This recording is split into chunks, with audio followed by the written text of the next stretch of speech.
Around 1920 at age 12, Berle made his stage debut in a revival of the musical comedy Florodora in Atlantic City, New Jersey, which later moved to Broadway.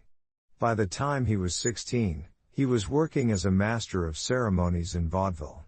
He is also known to have played small bit parts in several silent films in the 1910s and 1920s, though his presence in some is disputed. See filmography, below.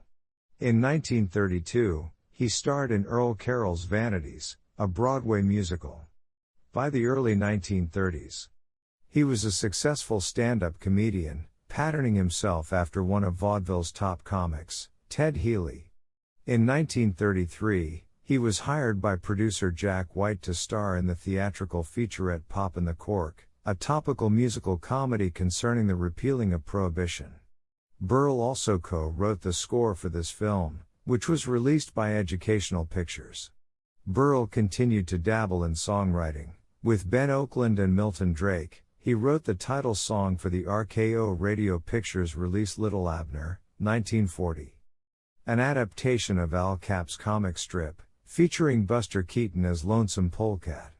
Berle wrote a Spike Jones B-side, Leave the Dishes in the Sink, Ma.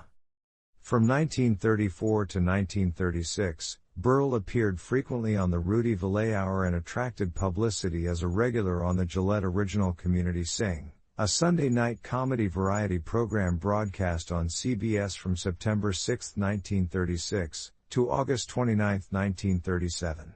In 1939, he was the host of Stop Me If You've Heard This One, with panelists spontaneously finishing jokes sent in by listeners. In the late 1940s, he canceled well-paying nightclub appearances to expand his radio career. Three Ring Time, a comedy variety show sponsored by Ballantine Ale, was followed by a 1943 program sponsored by Campbell's Soups.